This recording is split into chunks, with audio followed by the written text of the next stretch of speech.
Welcome into Sports Memo's betting podcast with Teddy Covers. I am Drew Martin. This is the opening line report each and every Monday right here on the Sports Memo Wager Talk YouTube channel, also wherever you're downloading your podcast. Teddy, happy Monday morning to you. Hey, Drew, how you holding up, buddy? All things considered, Teddy, I'm okay. I got my health as of right now and just treading water here, Teddy. What about you, man? Sure. I'll tell you what. You know, this is probably the highlight of my week right now, doing this podcast, which is unfortunate. Last week kind of sucked. You know, I was a little bit depressed. I was down. I was following NFL free agency and reading everything I could on COVID-19. And, you know, this week at least I got a whole bunch. I made lists of stuff I got to get done, and this is what I'm going to get done Monday, Tuesday, Wednesday. So at least I think I'm a little bit more prepared to actually accomplish something this week than last week. I think a lot of us were a little shell-shocked. You know, we've never been in this spot before. You know, I haven't been unemployed in a really long time. I was trying to figure it out. I was like, it was the summer of 2000 was the last time that I didn't have a job for any stretch. You know, so it's been a while, and that first week was, you know, it's been weird.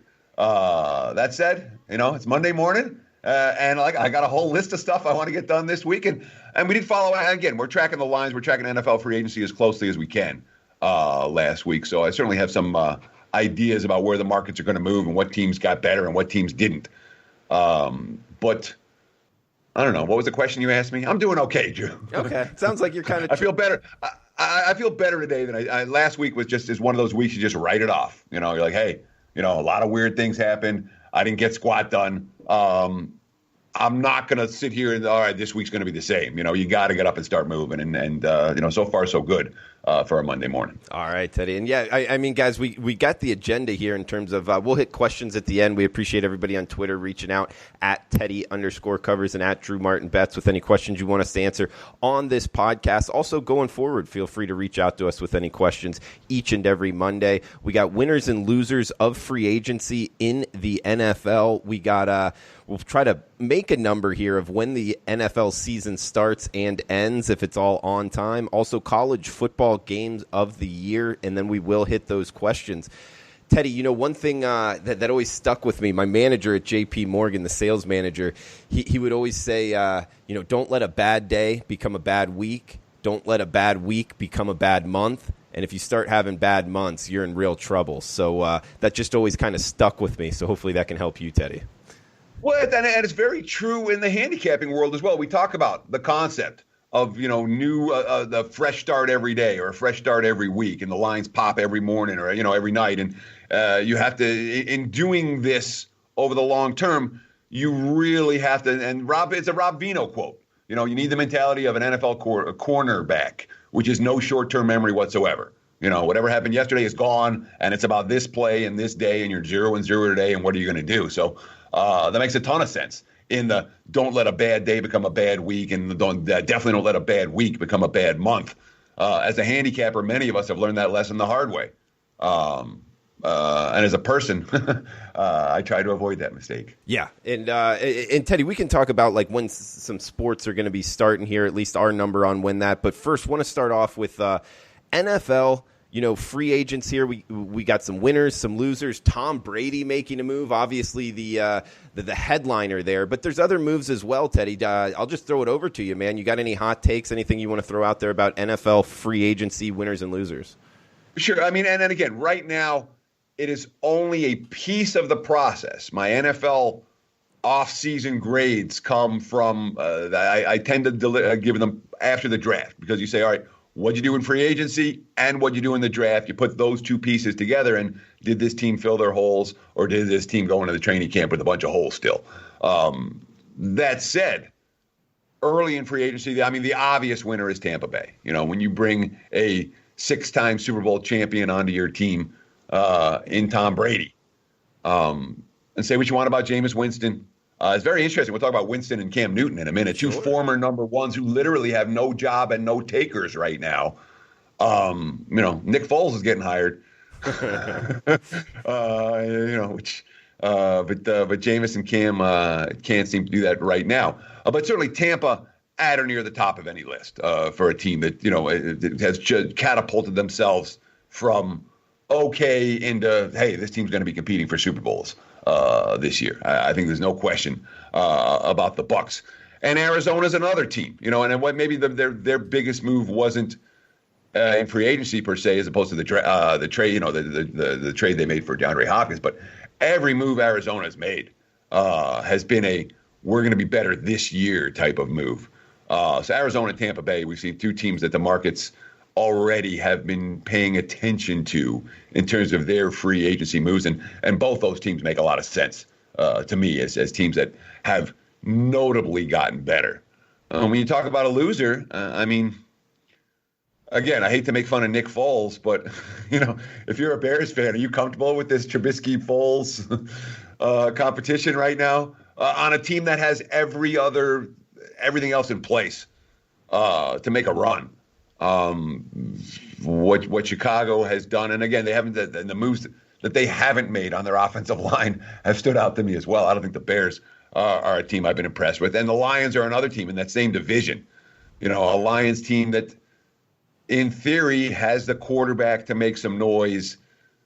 When you look at that roster now compared to where it was, let's say, a year ago, it looks to be trending in the wrong direction. I've not been impressed with the news coming out of Detroit in recent weeks as well. So just there's a quick winners and losers.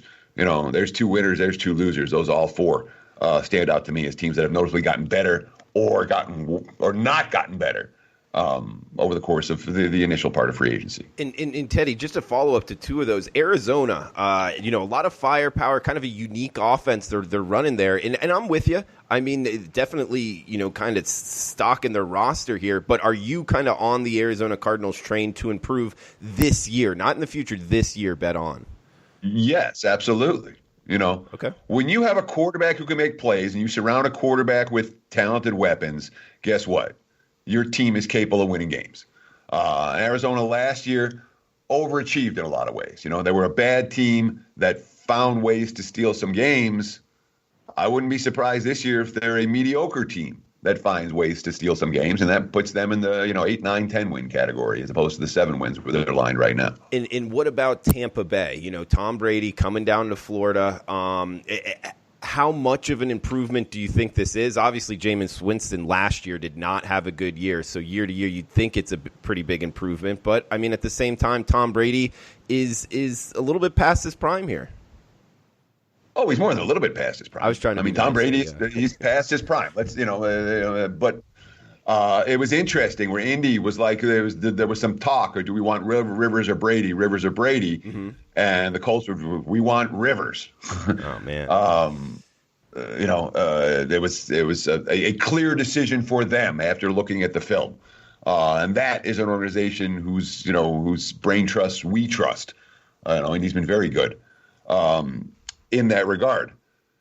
I can't say Jameis Winston had a bad year last year. Jameis Winston led the NFL in passing yards last year. Had a lot of interceptions though. What Jameis Winston was not able to do last year, accomplish, was to take care of the football. Mm-hmm. And that's been a criticism of him, and that is why he doesn't have a contract today. As a former number 1 overall pick and a clear NFL starter, guy's got no contract and no suitors. It's not like, I see Winston, he's definitely going to sign here. It makes sense. This is the last block for him. Maybe he ends up in Jacksonville. I think the Jags are the one team that, maybe they get someone from Minshew. But the other 31 starting jobs are pretty much, we'll see what New England does. But New England is clearly not moving for Newton or Winston, or they'd have gotten the guys already. Okay, and that leads to my next question. In terms of, we bring up Jameis Winston, Cam Newton, two former national champion quarterbacks, two former Heisman Trophy winners. One of them has had an MVP caliber year. Winston's shown promise as well at the NFL. How do you think these two quarterbacks do here this upcoming year, battling for jobs, NFL starters?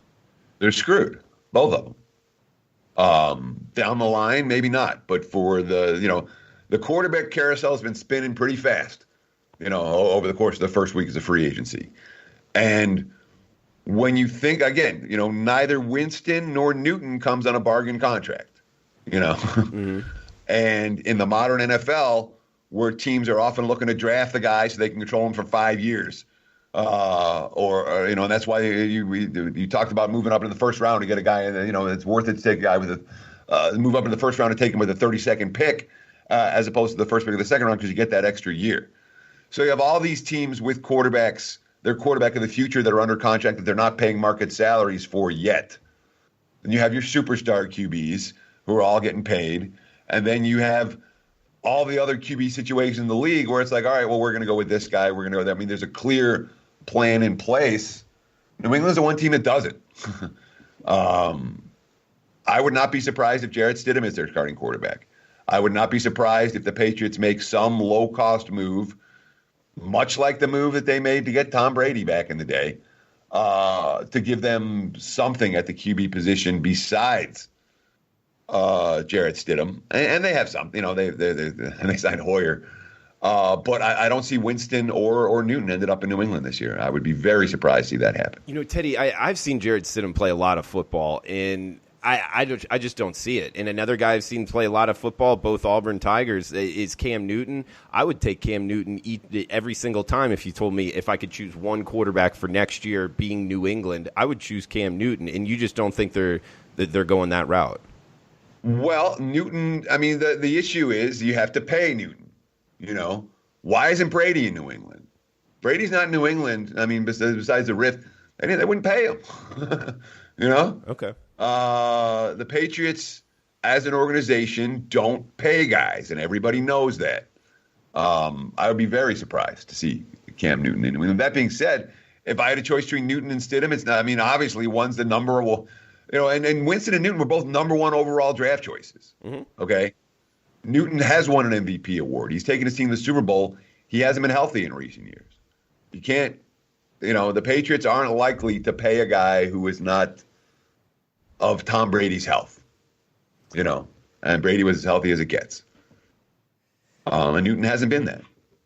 Teddy, we got making a number here of when the NFL season starts and finishes. Does it start? Well, So this is the number, and I'm very interested in feedback. Okay. On this, I'm asking people. My number was minus 110. I've heard other numbers, and I'll give them in a minute. But this is the base question: does the NFL season start and finish on time? That means the season starts on September. I think it's September 10th, the Thursday, and the Super Bowl goes today. The Super Bowl goes, and all the games get played. And all the games get played? Yeah, otherwise all your futures are shot. Okay. If all the games don't get played, there's no reason to talk about NFL win totals, no reason to talk about who's going to win a division. The only thing that we can talk about is, and I want to check on that, if division wagers are need a full season. That's something I need to check on for next week. Okay. But certainly all the win totals will be shot. If the NFL starts and then gets. And then there's a resurgence of the virus or whatever happens come fall, and the league has to be postponed or canceled again. So it's not just will it start on time. Will it start and the season progress and go through? And minus 110, I can't make that number any higher than Pick'em. I've got a friend that a sharp bettor who calls it minus 170 for the NFL season to start and finish on time. I've got another sharp friend who gave me a plus 150 on that same number. And I'm curious as to what your take is on it. I don't see it much higher than Pick'em. Minus 110 is my number. Yeah, I would put the season starting, playing all of its games, and finishing on time as the dog. Yeah, I wouldn't argue with that either. I really would. And I don't like saying that. I just the way that really our culture is kind of run with this in terms of shutting everything down, unless we kind of as a kind of culture overall move towards the economy being more important, at least somewhat, than lives, or at least more important than we're putting on it as of today. I would definitely make it the dog, Teddy. Yeah, and which is sorry news for all of us. It's hard to obviously we're still early on in the what's going to happen and how this pandemic is going to play out. But the talk of the NBA season's going to still go, and the NHL season's going to go, and baseball is going to be fine. And once we get over this hump, come June, we'll start seeing training camps, and July 4th we'll start seeing games. And I have my concerns about that happening. I'm not convinced that's going to happen. And if it does happen, I'm not convinced that we won't see a recurrence of pandemic problems and things get canceled later on down the road. Teddy, let me ask you this, because this is the one that gives me hope here that we can kind of at least get out the gate. The sports like golf and UFC, where it's literally UFC's two guys in a cage with the referee and no fans at it, but at least we can get the sports betting element back, the TV of sports. Golf is outside. It's a golfer in his caddy walk with no fans there. I just feel like those sports can kind of get going here because not a lot has to change. It's not breaking any rules, any laws, any suggestions by the governors, by anybody like that. Do you see that happening in the near future? I can only give you a maybe. I mean, right now, whether it's society, whether it's the media, whether it's social media, whatever it is, we have made a collective choice that we're willing to tank the economy to save these lives. Mm-hmm. And I don't know that I don't disagree with that choice. Lives mean something. My life does. Your life does. Anyone that's watching this life does. As does that of our parents and our grandparents and whoever else. But the decision that has been made as a society is we're going to save lives. That's more important than money. I don't know that I disagree with that. I don't disagree with that. That said, when you start talking about what the economy looks like without sports, if sports starts and stops in the fall, we're in depression. This is not a recession, okay? And that's, the one thing we can take solace in, I say, is that if our industry crashes, everything crashes. So there's that's not not the most positive message I'm giving, but it means that if sports doesn't go, it's a global problem that is obviously is not a minor issue, and all resources will be thrown at it. But if there's no sports, that's a bigger global issue. So could we see the golf or the tennis or the UFC? It's possible. I wouldn't be betting the yes on those props right now. Man, yeah, when the UFC went down, I mean, when March Madness went down, that was obviously a huge shocker. And then the UFC, I was like, man, we're in big trouble here, because if they're stopping the sports where it's even, one-on-one type sports, obviously it's a big, who knows what's going to happen down the future here, Teddy. But we got let me just jump in. I don't mean to cut you off here. Yeah. But I mean, I know that like the Westgate Superbook had action on the various leagues around the world over the past week, and we're aggressive in trying to book action on that. And now La Liga's shutting down, and Turkey's shutting down, and Spain's shutting down, and I don't know that there's going to be anything to bet on next week at this time. Is there anything to bet? I mean, is there stuff to bet on now? Somebody was tweeting me. There's like Australian soccer. I think there was like a Nicaraguan soccer league that was playing. But from living down in Costa Rica, I knew a lot of Nicaraguans. Like, they didn't even really like soccer. They all play baseball. So I don't know how serious that really is. Sure. And in terms of bets, it's you're making $50 and $100 bets, not 5 dime and 10 dime bets on this stuff. There's not much out there to bet. Right now, and I'll take the under on what's going to be available to bet moving forward.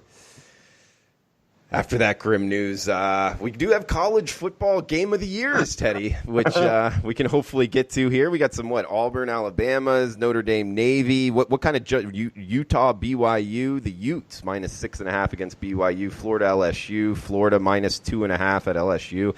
Just a couple games throwing off here, Teddy. But what caught your eye? Yeah, I mean, again, this is the first look at some openers. They call them the games of the year in college football. And let's just run through some numbers. I mean, Ohio State -3 at Penn State, and I know that the Buckeyes have had their fair share of troubles coming away with wins in Happy Valley. I think Ohio State's a lot better than Penn State. I thought 3 for that was cheap. Georgia only 2 against Florida at the world's largest cocktail party. Ohio State here against Nebraska is only 13.5, and that's a -120. The 3 on Ohio State against Penn State was -115. I'm of the opinion that the Buckeyes are likely to be pretty darn good again next year. LSU's a team I think is going to, they will. So I'll have Ohio State is they're going to be every bit as good as they were, or close to it. LSU is not. They're pick 'em at Auburn. Yeah, Auburn. Yeah, they're pick 'em at A&M. They're -6 at home against Texas. You get the Herman as a dog in that one. I thought LSU as a team to bet against stood out to me at least a little bit. What about yourself? Well, I'm looking at Auburn, Alabama here. Alabama -7. I kind of like Alabama being at home just off of that one. Auburn, Georgia. We got Auburn +4 at Georgia. I kind of like Georgia this year. I might look to lay the 4 there. Just off the top of my head, and of course, I haven't bet any of these. Just kind of what's coming off LSU, Texas A&M. No, these are openers, man. Yeah, I haven't bet them either. Okay, Texas A&M pick 'em versus LSU. I'm with you. I would kind of look to fade LSU here. I mean, they're losing pretty much all of their talent in the passing game, right? Plus a Sure. couple of their top defensive guys. That defense really turned around. So LSU, Auburn, I mean, not that I'm big on Auburn this year. Might look towards Auburn. That one is in Jordan-Hare. Some also out-of-conference games here, Teddy. We had a couple of them. The Florida State-Boise State was a fun one to me. A little bit of revenge. You remember that game from last year when Boise came on like a freight train in the second half and blew out Florida State? The rematch on the blue turf this year. Utah BYU, always a good game. Utes -6.5 on the road in Provo there. What other non-conference stuff you're looking at? Notre Dame Stanford. Notre Dame -10 on the road at the Farm. Interesting to see what Stanford looks like this year. A team that was way down from where they've been a year ago. Let's see if David Shaw can pick that program back up. Stanford is an interesting team as a possibility for a turnaround this season. Teddy, what about Clemson, Notre Dame? Clemson -6 at Notre Dame. You got any feelings with Clemson this year? LSU falling back. You think Clemson keeps kind of pedal to the metal here? I would be shocked if they didn't. From a personnel standpoint, Clemson's Alabama, and they have the best quarterback in football. I would not sell the Tigers short in any way, shape, or form. I think they'll be right there. And, of course, they play in a conference where they are the dominant team in a very real way, which gives them, not a free pass into the Final Four, but certainly it gives them a better than average chance to get there. I like Clemson's chances playing in the ACC more than I would, say, if they were playing in the Big Ten or the SEC, obviously, teams that are more top-heavy than the ACC has been in recent seasons. It's been Clemson and everybody else, and on paper, it looks like Clemson and everybody else again this year. Teddy, what about we had a question here on Twitter from @JordanPago, how to make power ratings, and obviously the NFL season win totals. Teddy, you're as good as anybody in the industry on those. And obviously, is that a lot of your power ratings versus just what the NFL season win totals are? And how do you go about starting your power ratings? No, my power ratings and my win totals are really, there's a correlation, but it's not a direct correlation between my power rating numbers and my win and my win total report. This is how you start making power rating numbers. Okay, and I know for a lot of people, starting is the hard part. Okay, I shouldn't say this is how you start. This is how I started. Okay, I started making power rating numbers. I started with 3 sets of numbers. I would encourage you to use a gold sheet. Okay, gold sheet is the number. I recommend their number. They're solid, but you want 3 solid sets of numbers and you average them, and that's your base point. You can find numbers all over the place. You can find my numbers. You can find Rob Vino's numbers. You can find numbers from any number of websites. Be sure that you're looking for power ratings, not power rankings. Power rankings is just going to rank the teams from 1 to 32. Power ratings is going to give you a number, points for a number for each team. Okay, so you take these 3 sets of ratings, and you can average them. You can, but the reason I'm telling you to do 3 This is just a starting point. All right, you can do that in an hour. Take 3 sets of ratings, you average them, boom, you got a starting point. And of course, you want to normalize them. Some people start at 100, some people start at at 0. You normalize them in whatever way you want to normalize them. But between the differential between the top team and the bottom team is how you're going to normalize. You take 3 sets, you average them, you make them, and then from that moment, you start making your own adjustments. All right. You got this set of ratings. The best team in the league is probably going to be somewhere between 14 and 17 points better than the worst team in the league. As a basic standpoint, that's usually where it starts at the beginning of the season, somewhere in that range. 2 touchdowns to 17 points between the number 1 ranked team and the number 32 ranked team. And then you're just making adjustments every week. All right. You're going to factor in home field. The standard home field for the NFL is 3 points. I don't usually use this standard NFL. I tend to adjust by team, but 2.5 or 3 points is a decent. Again, when you're just starting, it's a good way to start. You adjust 2.5, 3 points for home field advantage. Take Team A's power rating, take Team B's power rating, adjust for home field, and voila, you have a point spread. When you start making point spreads every week, it becomes a pattern. You get used to it, and you get good at this. And it's an exercise I encourage everyone to do. But to start, find some numbers, average them, and then start adjusting based on. And in terms of adjustments, you're going to make adjustments based on injuries. You're making adjustments based on in the offseason on signings, etc. Mostly, you're going to make adjustments based on results, and you can use statistics as your primary base to make adjustments. You can do it pure statistically. You can use eye test to make adjustments. You can how you adjust is exclusively up to you. But from your initial set, you make adjustments, and if you do it for a little while, you'll start seeing, at least on some teams, you're like, my number's better than the market number. Hey, this is a team that I've identified as I want to be betting on this team right now. And it's absolutely, I can't think of a more useful exercise for people to do as they try to improve their expertise in betting on the NFL. Making your own power ratings is a great way to start. I like it, Teddy. That was a great breakdown, man. And power rating's very important, guys, and somewhat correlated with the NFL season win total, which Teddy's the best in the industry. So hopefully this season gets kicked off on time and everybody can jump in on time here, Teddy. So goes with what we were talking about before. We also got a question here from @ZachWilliams on Twitter. What stocks to buy because of the restrictions with COVID-19? 2 of the stocks that come off the top of my head here would be Netflix and Amazon, just because the question has to do with restrictions with COVID-19, more staying at home, Teddy. But the problem is, you take a 5-year chart here, Teddy, and we're to the November 16 lows now, talking about the overall stock market. And in the stocks like Netflix and Amazon, I mean, they're off a little bit. I just a couple weeks ago here, Netflix, I'm looking at it now, was 380. Now it's only 332. So it's just not a big drop off. The market's kind of onto it.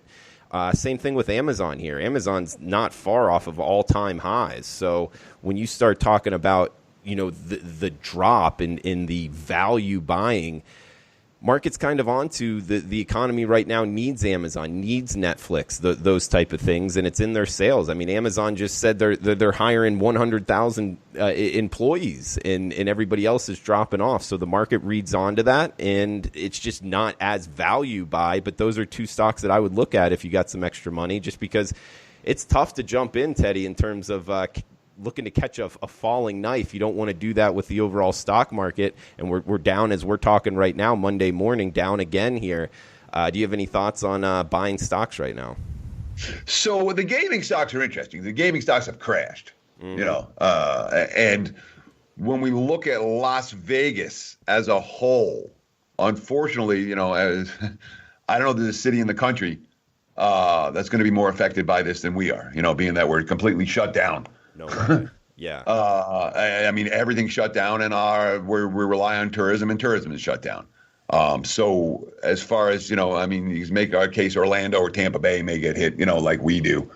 I don't know. I don't know there's going to be any kind of city in the country that gets hit harder than Las Vegas. And the gaming stocks have been beaten. All right. I mean, they've been beaten. Now, Caesar was trading for like $6 or, when I was trading for $8. Those are bargain prices, but I don't know if I buy them today. I'm not convinced that, if you're going to hold, you can buy today. If you're looking to capture, if you're looking to surgical strike, get something, it's going to rise up, get rid of it. I don't know that I would do that because it's the type of investment. These gaming stocks will go back up somewhere down the line, whether it's this year, next year, 3 years, I can't tell you. But, to see Caesars and MGM and the prices that they've been at this week they're very cheap, but I don't look at that as a short-term investment. Teddy, I agree with you. One thing I'll throw out there, though, in long-term investment, a lot of people throw out there, and a lot of people are right in terms of buying right now and long-term. As long as you can long-term hold on to this, you'll make money. The only thing I'll throw out there, though, Teddy, and I'm interested in your opinion on Wynn, on Las Vegas Sands, on MGM, is what are the possibility they go belly up and go bankrupt? Because a lot of people throw out the fact that, the Deltas of the world back in 2008, they got bailed out. People forget. If you own Delta stock, it went to zero. You lost all of your money, and then they reissued new stock. I don't think a lot of people realize that when they hear the term bailout. Do you think that these casino stocks have the chance to literally go bankrupt and go to zero and then reopen new stock? There's always a chance, Drew. Yeah, there is a chance. And I'm not a professional investor. Okay, you're a casual investor. I'm a casual investor. But there's a big difference between the two. Sports betting I'm good at. Stocks sometimes yes, sometimes no. And the vagrancies of the stock market are often unique, that are very different from sports betting, because the herd mentality is something you want to go against in sports betting. But in stocks, that's how you make money, is you predict how other people are going to think, and then you get on early, and then you just, ride that train and get off. The trend is your friend. Yeah, exactly. When it comes to what the gaming, the one thing the gaming companies have, they have they have a brand that's worth something, and they have physical assets that are worth something. Macau's reopening again. Are you sure? I heard that. I heard that too, but then when you go and look, I don't know. So yeah, I don't know. I shouldn't say that from pure. It's absolutely happening. I've heard that. Okay. But to think that this isn't going to affect the gaming stocks over the course of the next year plus is just not realistic. But do I think, the gaming stocks go to zero? Do these companies actually go bankrupt? And depends how long we're out. If we're out 6 months from now, they could go bankrupt. But if that's the case, again, like I was saying with the NFL, if sports are out and casinos are out 6 months from now, it's a bigger problem than just us. I'm with you, Teddy. It's the end of life as we know it. I can't even think about that, Teddy. But I'm looking out my window right here. The Bellagio has no lights on. Aria, right. Vdara, they're guys. It is dreary scene here in Las Vegas. And every now and again, Teddy, I'll go on a jog out there on Las Vegas Boulevard on the Strip. I'm telling you, all it is like crazy drug addicts and cops. That's it. There is a lot of cops out there. And I'm thinking, is that just kind of because of what you're talking about? There's a lot of assets there on Las Vegas Boulevard, a lot of money tied up there, and they don't want any kind of groups coming in and making trouble, anything like that. So that's why they're going heavy police presence, right? Well, and let's not forget the police are still working. There's not that much stuff going on around town.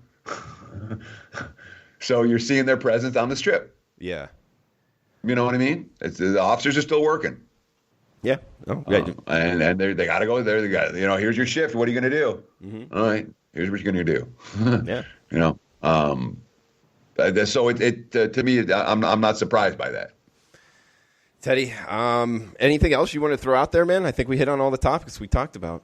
Did we? Yeah, you had the agenda for today. Yeah, we hit on all the major topics. I think we got to all the questions as well, and we appreciate you guys throwing it out there. But did you want to throw anything out, Teddy, before we start? No, I just wanted to look. Again, like this right now, this is the highlight of my week. All right? I like sports. I like talking about this stuff. I feel lost without it. So I thank you for taking time out of your day to hang out with us. And I appreciate the questions. We'll do any sports betting questions you have, we'll answer. Next Monday, just tweet them, as you mentioned, at Drew Martin Bets or at Teddy_covers. Give us a tweet, and we'll do our best to answer. And stay safe out there. Stay sane out there. We're talking about staying safe. Staying sane is a piece of the equation. How you doing in that regard, Drew? You got a little, no beer and no TV makes Homer go crazy, or are you all right? I'm hanging in there, Teddy. I mean, these 6 months that we're throwing out there, I don't know that I'm going to be hanging in there. So we need sports back, and we need it back in a big way. So, you both, brother. Man, but hey, we're making it through, and we appreciate everybody throwing out the nice comments on Twitter and in the comments below on YouTube. And yeah, Teddy and I will keep this running each and every Monday morning, the opening line report, guys. So like Teddy said, stay safe. Best of luck, and we'll talk next Monday.